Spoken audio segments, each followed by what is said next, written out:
সবাই ভালো আছো হয়তো, আশা করা যায়।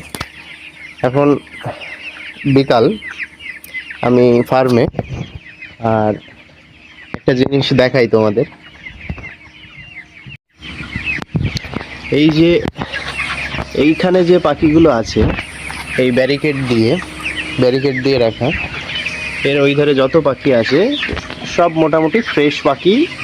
আর কিছু কিছু যা ল্যাম হয়, মানে খোড়া টোড়া যেগুলো থাকে, ওয়েট বাড়ে না, সেগুলোর এখান থেকে বাছাই করে নিয়ে এসে আমরা এই যে একটা হসপিটাল করে রাখি।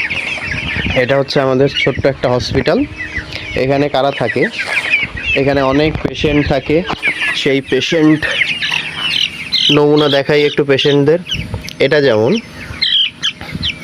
দুই পায়ে ভর দিয়ে দাঁড়াতে পারে না, এই জন্য সবসময় কাত হয়ে থাকে। তারপরে এই একটা আছে, এর এক পা আর বাঁকা করতে পারে না, সব সময় সোজা।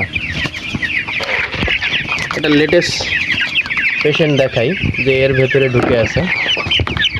এই যে এ হচ্ছে টিকবাজি দিয়ে, এই যে পুরো উল্টো, মানে সোজা হতেই পারে না, সোজা করে দিলেই আবার উল্টে যায়।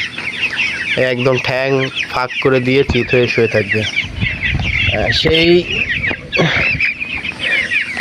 কিভাবে থাকি। তারপরে এরা কিন্তু মরবে না। ভালো পাখি, ফ্রেশ পাখি ডুবঢাপ করে মরে যায়, কিন্তু এদের দেখবে মুরগি উঠে গেছে, সব ঘর খালি হয়ে গেছে, তারপরেও এরা বেঁচে আছে, এরা মরে না। এরা ঠিক মতো জল খাবার না পেলেও এরা বেঁচে থাকবে। এদের আসলে জান শক্ত হয়। অনেক অনেক ধরনের পেশেন্ট আছে। কিছু কিছু তো থাকে দুই পা ফাঁক করে দিয়ে, মানে ওই থাকে না, ওই আমাদের দাদু, মানে দিদার মারা, যেমন বড় মা, ওই বড় মারা যেমন পা ফাঁক করে, দুই পা ফাঁক করে বসে হচ্ছে পান টান খায়, পানের বাটা নিয়ে, ওরকম টাইপের। তো সেরকম এখানে সেরকম ছিল, হয়তো আমি মেরে দিয়েছি।